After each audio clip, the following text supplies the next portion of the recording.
and protect us, Lord. Kayang magiliw, ewas ng sinakalan.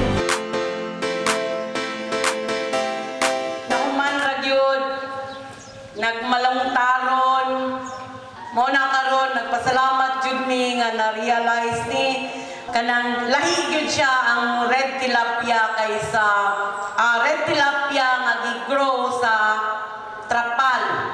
I remember dugay kaya mo preparation ani, no? And then na-realize siya, November nagintan rin ng launching. Kauban niya po mo. Remember ninyo to? And anak ko na hopefully mahuman nila yun ang challenge na to.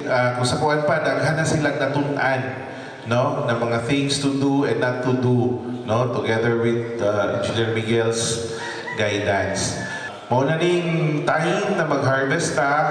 And ang amo ang gusto mo dili lang murag one shot deal ang gusto ni Tess Del Peso. Ang among gusto, we teach you how to fish, no?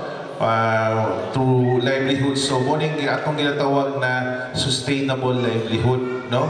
Ako gibili gyud nako ang bukid kay mas kinahanglan ninyo, no? Kaysa urbanized na lugar.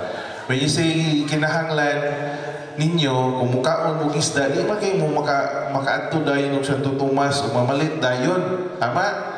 Lisod kaayo, no?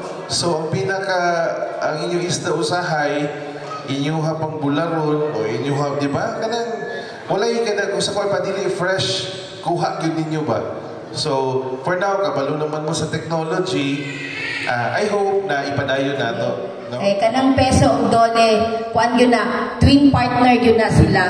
So, sila po ang naghatag sa tuwa o tupad assistance, no, during sa pagkuan ani backyard tilapia production through Trapan. Kay malipayon mo, mas malipayon mi kay ngano malampuson man yun ni ang ato ang activity.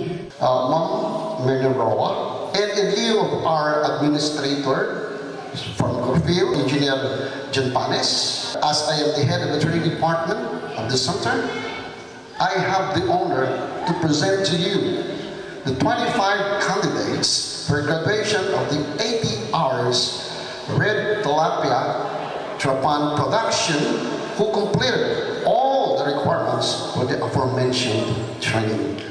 Ma'am Myrna?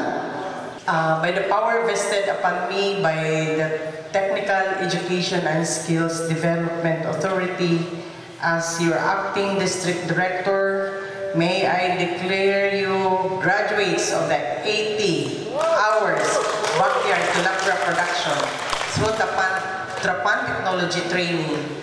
Congratulations, all of you 25 graduates.